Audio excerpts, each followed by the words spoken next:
À quelques semaines des élections législatives et locales de 2025, le Gabon a officiellement lancé le 27 août 2025 l'outil numérique Sécuriser mon vote, une plateforme numérique innovante destinée aux candidats et aux partis politiques. Cet outil désormais opérationnel permet de sauvegarder les procès-verbaux électoraux et d'offrir une lecture instantanée des résultats en temps réel.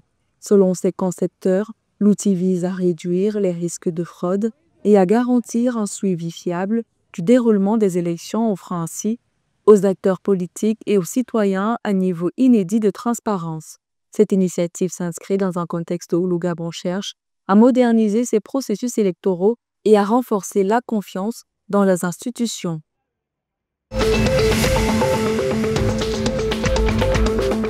Depuis le 23 août 2025, la ville de Bukavu, dans l'est de la République démocratique du Congo, fait face à une pénurie aiguë de carburant, perturbant gravement le secteur de transport et provoquant une flambée des prix. Le litre d'essence est fixé officiellement à 3 600 francs congolais, soit 1,2 $, depuis août est désormais quasiment inaccessible au prix officiel. Sur le marché noir, il s'est négocié entre 4 000 et 4 800 francs congolais, variant selon les quartiers et les points de vente informels. Ces différences créent une distorsion importante dans le marché local, avec un risque accru pour la stabilité et la régularité de l'approvisionnement.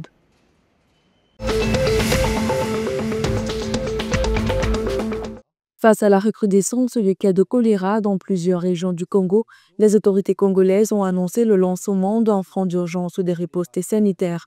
Ces mécanismes opérationnels depuis août 2025 visent à financer les interventions rapides, notamment la fourniture des kits médicaux, l'approvisionnement en eau potable, la mise en place de centres de traitement et la sensibilisation des populations à l'hygiène et à la prévention. Selon les estimations, le pays enregistre en ce jour 500 cas à raison de 35 décès, soit un taux de létalité le plus élevé qui demande l'urgence de l'action.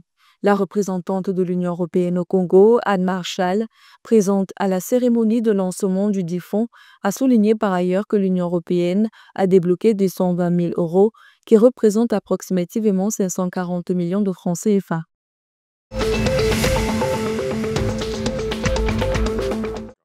Dans le cadre du renforcement de la gestion durable des ressources naturelles en Centrafrique, ces 100 agents des eaux et forêts de la République centrafricaine ont suivi une formation spécialisée visant à améliorer leurs compétences en matière de protection de l'environnement. Cette initiative organisée par le ministère des Eaux et Forêts en collaboration avec des partenaires techniques et financiers internationaux s'inscrit dans la stratégie nationale de lutte contre la déforestation, le braconnage et la dégradation des écosystèmes. La formation a porté sur la surveillance des forêts, la gestion durable des ressources naturelles, la prévention des incendies et la sensibilisation des communautés locales aux bonnes pratiques environnementales.